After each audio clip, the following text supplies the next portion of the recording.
ভারতে করোনায় আক্রান্ত ও মৃত্যুর নতুন রেকর্ড, একদিনেই ৩,৩০০ প্রাণহানি। অক্সিজেন সংকট চরমে, সহায়তা নিয়ে পাশে বিভিন্ন দেশ। করোনার ভারতীয় ধরন ছড়িয়ে পড়েছে নেপাল, ইতালি সহ বিভিন্ন দেশে। পরিস্থিতির আরও অবনতির আশঙ্কা। কোভিড মোকাবিলায় সফল যুক্তরাষ্ট্র, বললেন বাইডেন। এবং একের পর এক প্রাণহানির পরও থামছে না অবৈধ পথে ইউরোপ যাত্রা। ভূমধ্যসাগর থেকে শিশু সহ ২ শতাধিক অভিবাসন প্রত্যাশী উদ্ধার, অধিকাংশই পশ্চিম আফ্রিকার নাগরিক।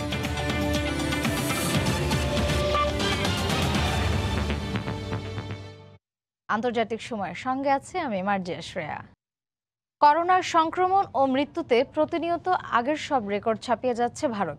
সবশেষ একদিনে প্রায় ৪.৫ লাখ মানুষ আক্রান্ত হয়েছেন, মারা গেছেন ৩,৩০০। এদিকে দিল্লি, মহারাষ্ট্র সহ রাজ্যে রাজ্যে এখনও অক্সিজেনের জন্য হাহাকার।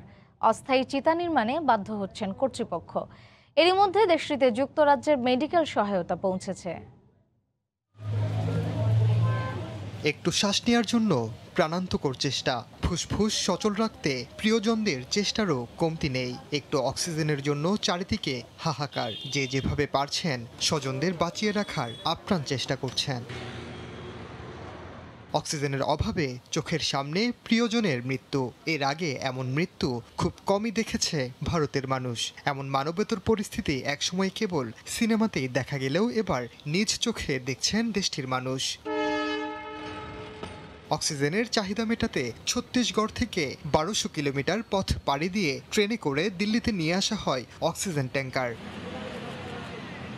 মৃত্যুপরী ভারতে একটু নিঃশ্বাস নেওয়াটা যেমন কঠিন, ঠিক তেমনি হাসপাতালে জায়গা পাওয়াও সোনার হরিণ হয়ে দাঁড়িয়েছে। হাসপাতালের সামনে কিংবা রাস্তায় যে যেভাবে পারছেন চিকিৎসা নিচ্ছেন।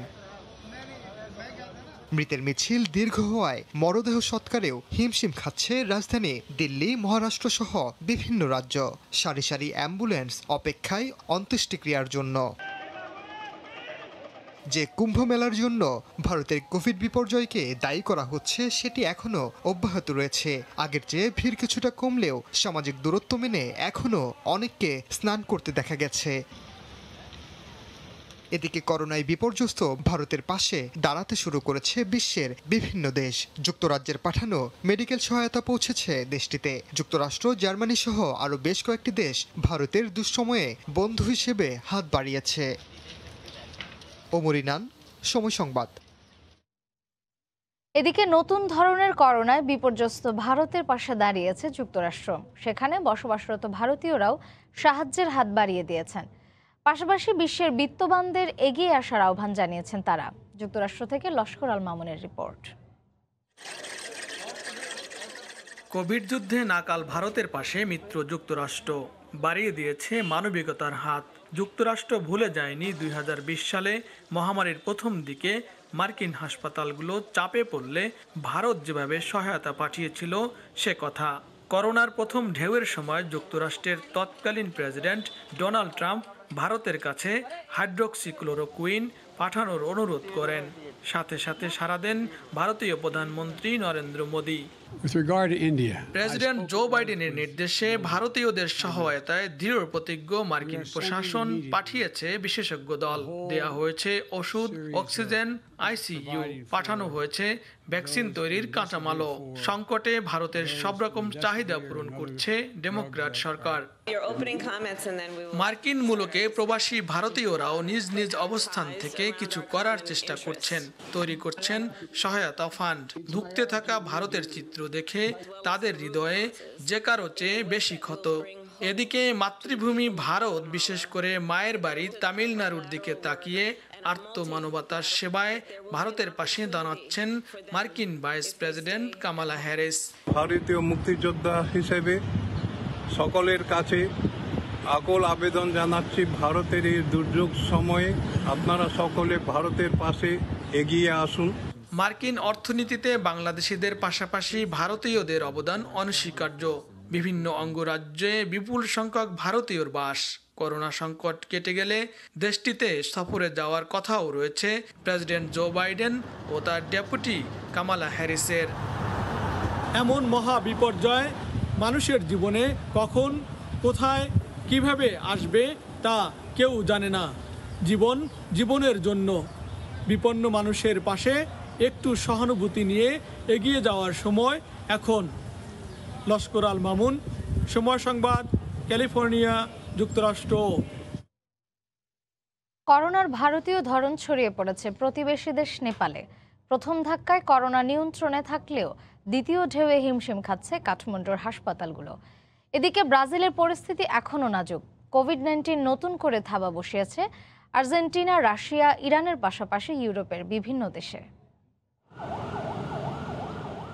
নেপালে গত বছর প্রথম করোনা আক্রান্ত রোগে শনাক্ত হওয়ার পর বিধিনিষেধ আরোপ সহ সীমান্তে কঠোর অবস্থানের মধ্য দিয়ে খুব দ্রুত তা নিয়ন্ত্রণে নিয়ে আসে দেশটির সরকার। তবে করোনার দ্বিতীয় ধাক্কায় পরিস্থিতি নিয়ন্ত্রণে হিমশিম খাচ্ছে দেশটি। বিশেষ করে করোনার ভারতীয় ধরন শনাক্তের পর থেকে কাঠমান্ডু সহ দেশ জুড়ে করোনা রোগীর সংখ্যা হু হু করে বাড়ছে। করোনা রোগীর চাপ সামলাতে বেগ পেতে হচ্ছে হাসপাতালগুলোকে। স্বাস্থ্য বিশেষজ্ঞরা বলছেন, নেপালের বর্তমান করোনা পরিস্থিতি কোনো অংশে ভারতের চেয়ে কম নয়।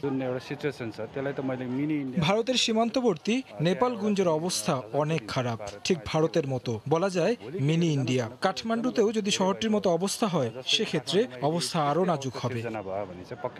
নতুন করে করোনা হানা দেয়ায় লকডাউন ঘোষণায় বাধ্য হয়েছে তুরস্ক। দেশটির নাগরিকদের 3 সপ্তাহের জন্য ঘরে থাকার নির্দেশনা জারি করেছে সরকার। একই সঙ্গে বন্ধ ঘোষণা করা হয়েছে সব ধরনের ব্যবসা প্রতিষ্ঠান। লকডাউনে মানবিক সংকট তৈরি হলেও করোনা নিয়ন্ত্রণে আর কোনো বিকল্প নেই বলে মনে করছেন দেশটির স্বাস্থ্য বিশেষজ্ঞরা। দেশটির সাধারণ মানুষও সরকারের এই সিদ্ধান্তকে স্বাগত জানিয়েছেন। আবারও বেগতিক অবস্থা ইরানের। প্রতিদিন গড়ে 500 মৃত্যুর পাশাপাশি আক্রান্ত হচ্ছেন 22,000 মানুষ। এদিকে ব্রাজিলের করোনা পরিস্থিতি উন্নতি না হলেও বিধিনিষেধ শিথিল করেছে সরকার। এর মধ্য দিয়ে করোনা মহামারী আবারও ভয়াবহ রূপ নেওয়ার আশঙ্কা করা হচ্ছে। আর্জেন্টিনার অবস্থাও বেশ খারাপের দিকে। প্রতিদিনই দীর্ঘ হচ্ছে সংক্রমণ ও মৃতের মিছিল। করোনার পরিবর্তিত ধরন নিয়ে অবস্থা নাজুক হওয়ায় ভারত, ব্রাজিল ও দক্ষিণ আফ্রিকার নাগরিকদের বেলজিয়াম প্রবেশে আরও কড়াকড়ি আরোপ করেছে দেশটির সরকার। একই সঙ্গে শুধুমাত্র জরুরি প্রয়োজনে ভ্রমণের জন্য ইউরোপের নাগরিকদের ভ্রমণ ভিসা দেয়া ছাড়া দেশটিতে সব ধরনের প্রবেশে নিষেধাজ্ঞা জারি করা হয়েছে। ওমর ইনান, সময় সংবাদ। ভূমিকম্পের খবর। ভারতের আসামের শোনিতপুর জেলায় 6 মাত্রার ভূমিকম্প অনুভূত হয়েছে, যার উৎপত্তি স্থল ছিল ঢাকা থেকে প্রায় 397 কিলোমিটার দূরে। এর জেরে বাংলাদেশের বিভিন্ন স্থানেও ভূমিকম্প অনুভূত হয়। রাজধানী ঢাকাতেও যা টের পান বাসিন্দারা। বাংলাদেশ সময় সকাল 8টা 21 এটি অনুভূত হয়। মার্কিন ভূতাত্ত্বিক জরিপ সংস্থা USGS জানায়, আসামের শোনিতপুর জেলার ঢেকিয়াজুলি এলাকায় ভূমির প্রায় 29 কিলোমিটার গভীরে ছিল ভূমিকম্পের উৎপত্তিস্থল। বেশ কিছু সময় যা স্থায়ী ছিল। এখনও ক্ষয়ক্ষতি সম্পর্কে ধারণা পাওয়া যায়নি। আন্তর্জাতিক সময়ে আরও থাকছে, ব্রিটিশ ইরানি নাজানিন রেডক্লিফের দণ্ড আরও বাড়ায় ক্ষুব্ধ যুক্তরাজ্যের আইন প্রণেতারা। দ্রুত মুক্তি দাবি লেবার নেত্রী টিউলিপ সিদ্দিকের।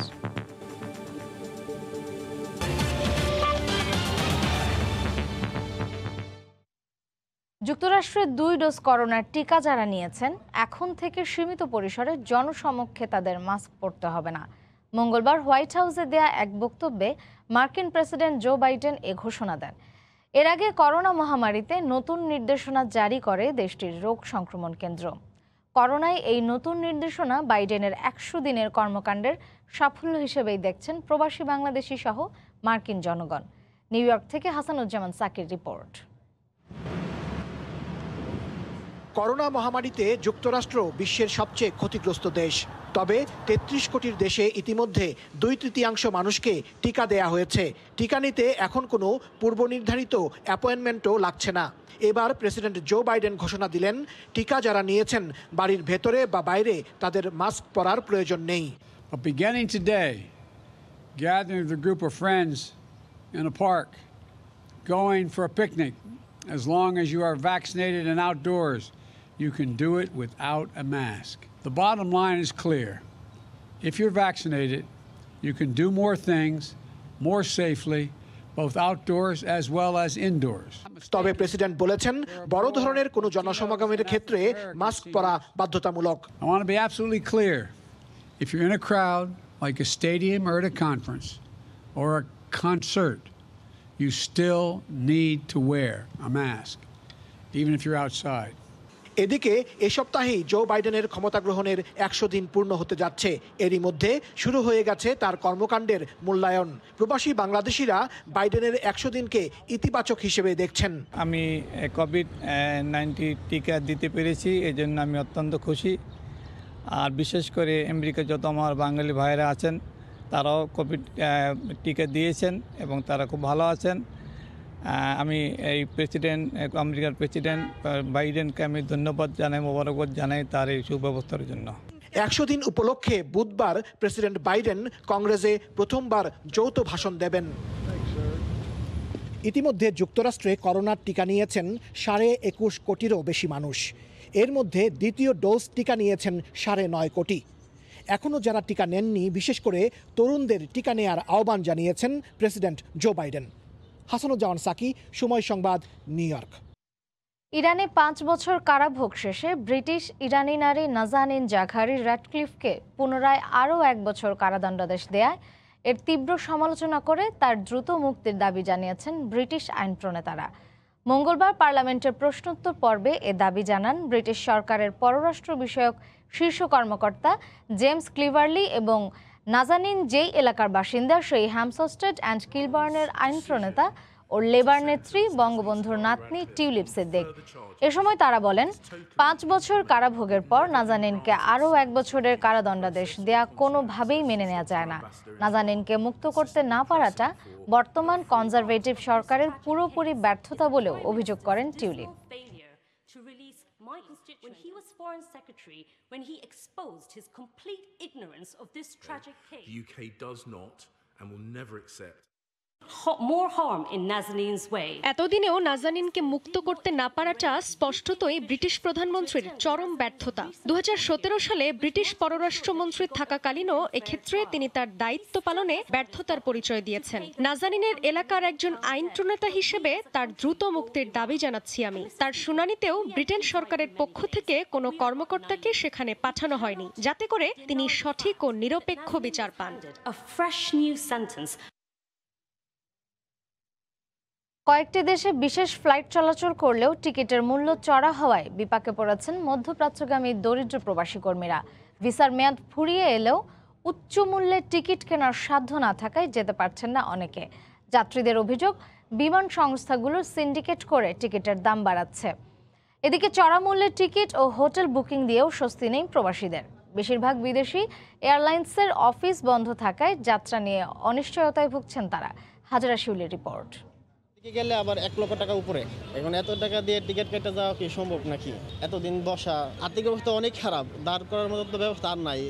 ছুটিতে দেশে এসে বিপাকে পড়েছেন সৌদিগামী এই যুবক। 3রা মে ভিসার মেয়াদ শেষ হলেও লাখ টাকা দিয়ে টিকিট কেনার সাধ্য না থাকায় কর্মস্থলে ফেরা হচ্ছে না তার। আবার নিরুপায় হয়ে স্ত্রীর গহনা বিক্রি করেও কেউ কেউ জোগাড় করেছেন টিকিটের টাকা।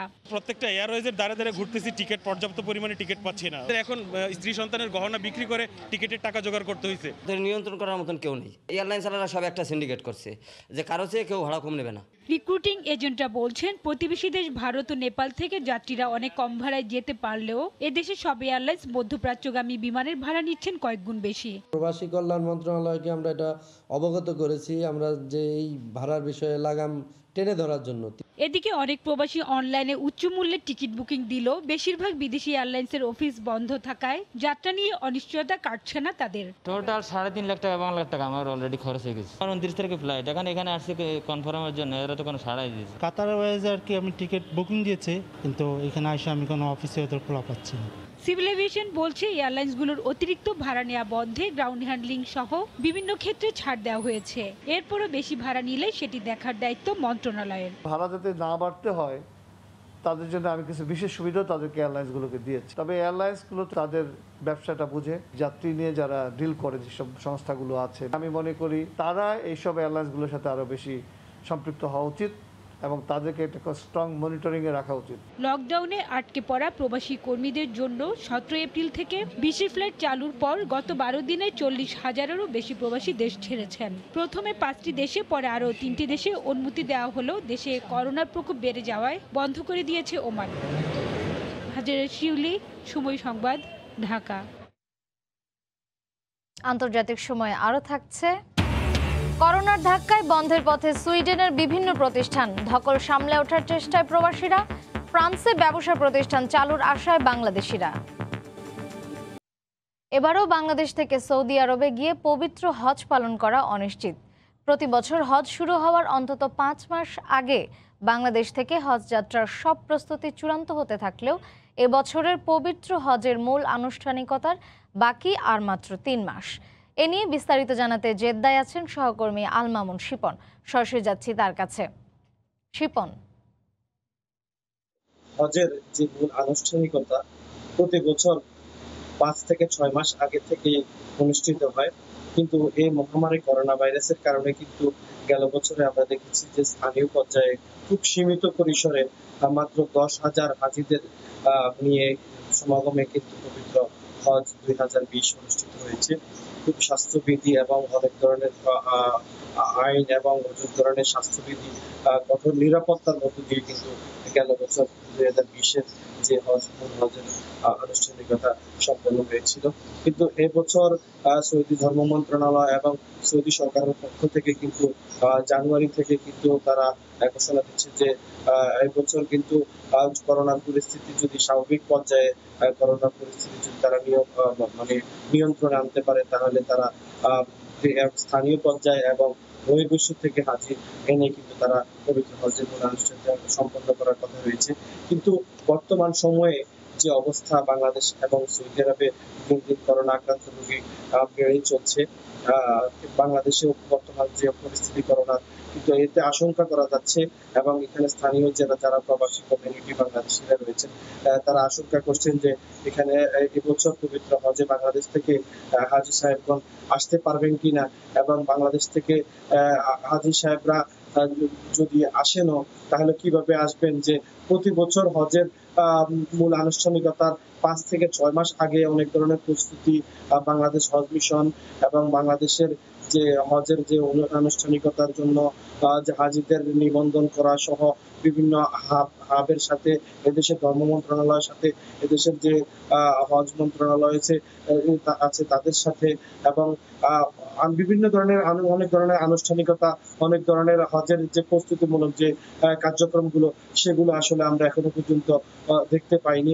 এবং এখানে স্থানীয় যারা ধর্মপ্রাণ মুসলমানরা রয়েছেন, প্রবাসী বাংলাদেশিরা রয়েছেন, তারা কিন্তু আশঙ্কা করছেন যে গেল বছর 2020-এর বৈশ্বিক মহামারী করোনা ভাইরাসের কারণে কিন্তু পবিত্র হজের মতো একটি বড় একটি যে প্রতি বছর অনেক লক্ষাধিক মুসলমানদের সমাগম হয় আরাফাতের ময়দানে, মিনা, মুজদালিফা, আরাফাতে পবিত্র হজ সম্পন্ন হতো, কিন্তু গেল বছর 2020-এ এই করোনা ভাইরাসের কারণে কিন্তু খুবই স্বল্প পরিসরে সীমিত পর্যায়ে স্থানীয় নাগরিকদের এবং স্থানীয় প্রবাসী নাগরিকদেরকে নিয়ে কিন্তু মাত্র 10,000 লোকের সমাগমে কিন্তু পবিত্র হজ 2020 অনুষ্ঠিত হয়েছিল।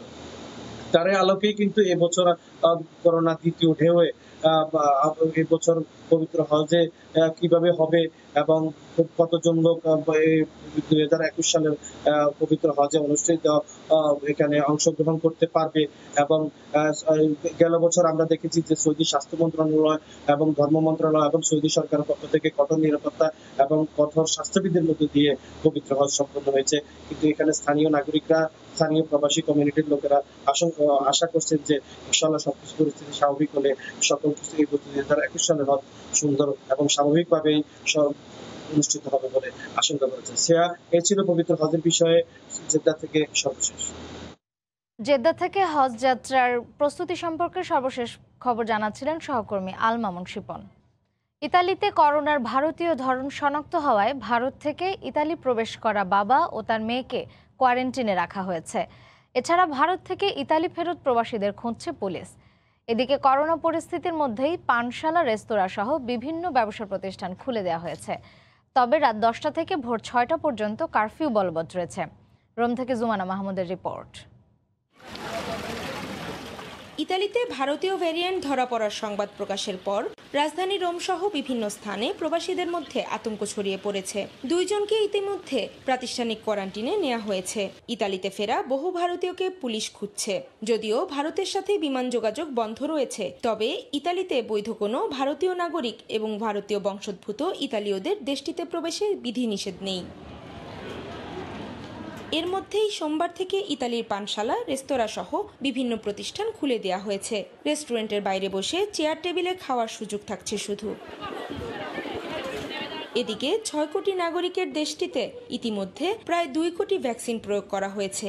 দ্রুত গতিতে চলছে এই ভ্যাকসিন প্রয়োগের কাজ। প্রবাসী বাংলাদেশিরাও ভ্যাকসিন গ্রহণে আগ্রহ প্রকাশ করেছেন। সামনে আমাদের যে টিকা বিভিন্ন কোম্পানির নতুন কোম্পানিগুলোর টিকা আসতেছে, আমরা সবাই টিকা নিব। বাংলাদেশি সহ এবং বিদেশি যারা আছে সবাই যেন ওই টিকা জানে, যখন আমাদেরকে ডাক দেয় তখন সবাই যেন টিকা জানে আমরা অংশগ্রহণ করি। সবাই চেষ্টা করবেন ভ্যাকসিন নেওয়ার জন্য, সুস্থ থাকার জন্য, আর পাশাপাশি স্বাস্থ্য সচেতন নিজেরা থাকবেন এবং অন্যকে উৎসাহিত করবেন। অ্যাস্ট্রাজেনেকার ভ্যাকসিনের প্রতি সাধারণ নাগরিকদের আস্থা কমে যাওয়ায় তারা ফাইজার, মডার্না এবং জনসন অ্যান্ড জনসনের জন্য আবেদন করছেন। জুমানা মাহমুদ, সময় সংবাদ, রোম, ইতালি।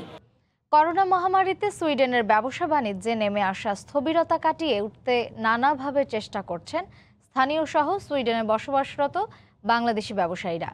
শহরের প্রাণকেন্দ্রগুলোতে আগের মতো ব্যবসা না থাকায় অনেকে নতুন করে ব্যবসা প্রতিষ্ঠান খুলছেন শহর থেকে কিছুটা দূরের বিভিন্ন অঞ্চলে। সুইডেন থেকে শফিউল আলমের রিপোর্ট। করোনা মহামারীর পর থেকেই সুইডেনের প্রধান শহরে কমতে শুরু করে মানুষের সংখ্যা। সরকারের পরামর্শে অনেকেই ঘরে বসে অফিসের কাজ করছেন। শহর থেকে কিছুটা দূরে নিরিবিল পরিবেশে চলে যাচ্ছেন অনেকে। আর তাই একসময় সারা বছর ভিড় লেগে থাকা শহরের প্রাণকেন্দ্রে নেই আগের মতো ভিড়। ক্রেতা শূন্যতায় অনেক প্রতিষ্ঠানই বন্ধের পথে, আর তাই বিকল্প খুঁজছেন ব্যবসায়ীরাও। করোনাকালীন সময়ে যেখানে শহরের কিছু কিছু রেস্টুরেন্টের অনেক খারাপ অবস্থা। সুইডেনের করোনা পরিস্থিতি তেমন ভালো না হলেও বাংলাদেশের রেস্টুরেন্ট ব্যবসায়ীরা মোটামুটি তাদের যে পরিস্থিতি অনুযায়ী তাদের ব্যবসা মোটামুটি সামলে নিয়েছেন বলে আমি মনে করি। সুইডেনের যে সেন্ট্রাল পয়েন্টগুলোতে, যেগুলো পর্যটন এরিয়াগুলোতে দেখা যায় যে আপনার ব্যবসা অনেক মন্দা, অনেকে দেউলিয়াও হয়েছে। কিন্তু পারতপক্ষে দেখা যায় আপনার সুইডেনের আশেপাশে, স্টকহোমের আশেপাশে, বিশেষ করে শহরের যে আশেপাশে যে এলাকাগুলোতে দেখা যাচ্ছে আপনার ব্যবসা মোটামুটি আগের থেকে অনেক ভালো হয়েছে। করোনা মহামারীতে সুইডেনে দীর্ঘমেয়াদে বেকারত্বের সংখ্যা বাড়ছে। 2021 সালে স্থায়ী বেকারের সংখ্যা 2 লাখ ছাড়িয়ে যাওয়ার আশঙ্কা করা হচ্ছে। দেশটির কর্মসংস্থান মন্ত্রী জনগণকে প্রয়োজনে উত্তরাঞ্চলের বিভিন্ন কারখানায় কাজ করার পরামর্শ দিয়েছেন। শফিউল আলম, সময় সংবাদ, সুইডেন। ফ্রান্সে করোনার সবশেষ একদিনে প্রায় 400 মানুষ মারা গেছেন, আক্রান্ত হয়েছেন প্রায় 6000। মৃত্যুর মিছিলে যোগ হচ্ছেন বাংলাদেশিরাও। চলমান সংকটের কারণে ফ্রান্সের সবচেয়ে বড় সমস্যা হচ্ছে কর্মসংস্থান। তবে আগামী মাসে পানশালা, রেস্তোরাঁ সহ অন্যান্য প্রতিষ্ঠান খোলা হলে তার কিছুটা সুরাহা হবে বলে প্রত্যাশা প্রবাসী বাংলাদেশিদের। প্যারিস থেকে বিস্তারিত জানিয়েছেন লুৎফর রহমান বাবু। ফ্রান্সে করোনায় আক্রান্তের সংখ্যা কিছুটা নিম্নমুখী হলেও 2-1 দিনের বিরতি দিয়ে তা আবারও বেড়ে যাচ্ছে। একইভাবে মৃতের সংখ্যাও ওঠানামা করছে। ইল-দ্য-ফ্রান্সে সবচেয়ে বেশি করোনায় আক্রান্ত হচ্ছেন মানুষজন। ইল-দ্য-ফ্রান্স ডিপার্টমেন্টে বিপুল সংখ্যক প্রবাসী বাংলাদেশিদের বসবাস। তৃতীয় ধাপে এসে ইল-দ্য-ফ্রান্সে প্রবাসী বাংলাদেশিদের মধ্যে অনেকেই এখন করোনায় আক্রান্ত আছেন। হাসপাতালের আইসিইউতে ভর্তি রয়েছেন অনেক প্রবাসী বাংলাদেশি। এদিকে স্বাস্থ্যমন্ত্রী অলিভার বেরন ইল-দ্য-ফ্রান্স পরিদর্শন শেষে বলেছেন, এখন পর্যন্ত দেশটিতে করোনার ইন্ডিয়ান ভ্যারিয়েন্ট পাওয়া যায়নি, তবে তারা সতর্ক রয়েছেন। অন্যদিকে দক্ষিণ আফ্রিকা, চিলি, আর্জেন্টিনা ও ভারত থেকে ফ্রান্সে প্রবেশের ক্ষেত্রে 10 দিনের বাধ্যতামূলক কোয়ারেন্টাইনের ঘোষণা দেওয়া হয়েছে সরকারের পক্ষ থেকে। করোনা সংকটের কারণে ফ্রান্সে এখন সবচেয়ে বড় সমস্যা হচ্ছে কর্মসংস্থানের। তবে আগামী মাসে বার, রেস্টুরেন্ট সহ অন্যান্য প্রতিষ্ঠান খোলা হলে হয়তোবা কিছুটা সুরাহা হতে পারে এই সমস্যার, এমন প্রত্যাশাই সবার। আমরা বর্তমানে করোনা ভাইরাসের কারণে আর্থিক সমস্যার মধ্যে পড়ে গেছি, কারণ আমাদের কাজ নেই, আমরা কর্মহীন হয়ে পড়েছি বর্তমানে ফ্রান্সে। বার, রেস্টুরেন্ট এগুলো খুলে দেয়, তাহলে আমাদের অনেকটা মনে করেন যে সুরা হবে, যে আমাদের সমস্যার কিছুটা হলেও অনেকটা সমাধান হবে আমি মনে করি। মোহাম্মদ হোসেন বাবু, সময় সংবাদ, প্যারিস। জানিয়ে দিচ্ছি আন্তর্জাতিক সময়ের শিরোনামগুলো। ভারতে করোনায় আক্রান্ত ও মৃত্যুর নতুন রেকর্ড, একদিনেই ৩৩০০ প্রাণহানি। সহায়তা নিয়ে পাশে বিভিন্ন দেশ, ধরন ছড়িয়ে পড়েছে নেপাল, ইতালি সহ বিভিন্ন দেশে। এবং ভারত, বাংলাদেশ সহ দক্ষিণ এশিয়ার বিভিন্ন দেশে ভূমিকম্প অনুভূত। উৎপত্তিস্থল আসামের ঢেকিয়াজুলি, মাত্রা ছিল ৬। এই ছিল আন্তর্জাতিক সময়ের সঙ্গে থাকুন সময়ের।